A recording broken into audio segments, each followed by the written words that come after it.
The U.S. thinks they're a terrorist organization, though, correct to you? Mm-hmm. Yeah. Humanitarian, joining me now with reaction, is the main subject of a new documentary titled The Green Prince, which is out in September. He is also the son of the founder of Hamas, Mosab Hassan Yousef, is with us. Sir, thank you for being with us. Appreciate it. Hi, Sean. Thank you for having me again. Let me start with the Hamas charter, because it's very clear, and they have never denounced this charter, and we'll put it up on the screen, and it's very clear that it calls for the obliteration and the destruction. Israel will exist and will continue to exist until Islam will obliterate it, just as it obliterated others before it. So is it a humanitarian organization that wants to obliterate Israel? Well, Hamas movement is not a national organization, and it's not a humanitarian organization. Hamas is a terrorist organization with a humanitarian face to it.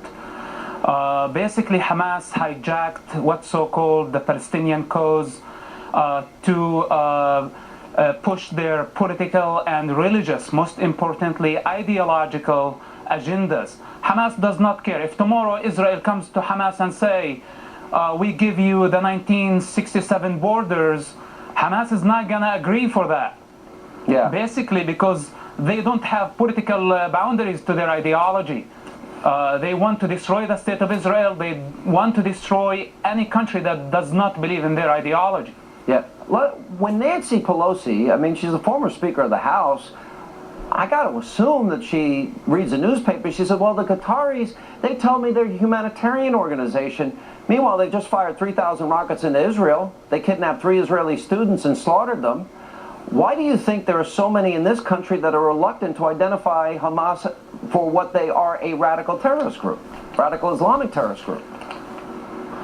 Well, I think the Qataris take some responsibility in what's happening right now, because they funded Hamas over the last decade. And also Turkey did the same. Saleh al-Aruri, one of Hamas's top leaders, lives today in Turkey. He was the one who gave the commands for those Hamas members from the West Bank to kidnap the Israeli kids and slaughter them in Hebron. So basically, those powers in the region, they need to stop supporting Hamas organization, because Hamas organization simply is a terrorist organization, and she does not care about the lives of Palestinians. She does not care about the lives of Israelis either. Let me ask you, why do you speak out? Your father is the founder of Hamas. You're the son of the founder of Hamas, a terrorist organization. Why have you chosen to speak out as strongly as you do? Well, one day Islam and Hamas were my project.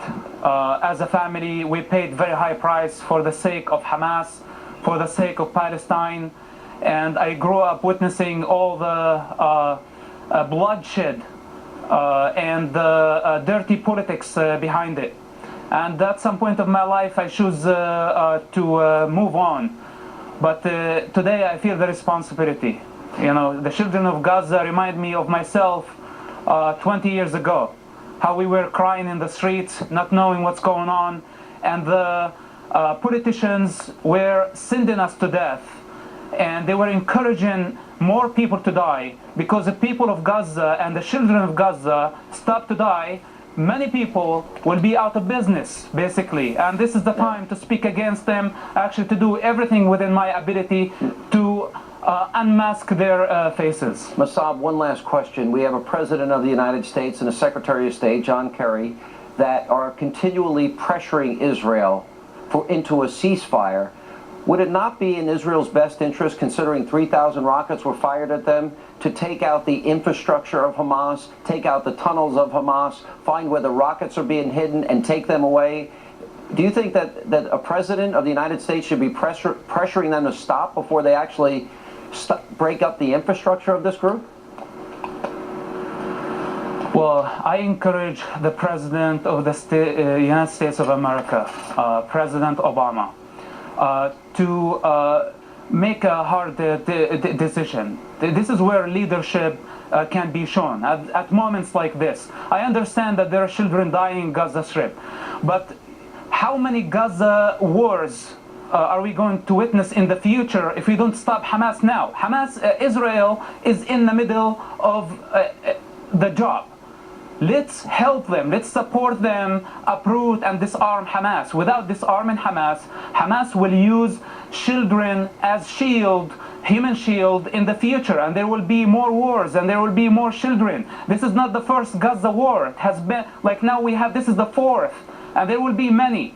So I'm asking the President of the United States of America, as the supreme power in this world, we have responsibility. He has responsibility.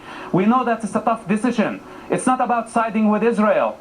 Israel is a democratic country, and I'm not taking sides here. I have family also in Gaza that I care about. But those family and many Palestinians are suffering from Hamas. And Israel is doing them the biggest favor of fighting against the Hamas organization. All right, Mosab, very powerful message tonight. Thank you. And while Israel does what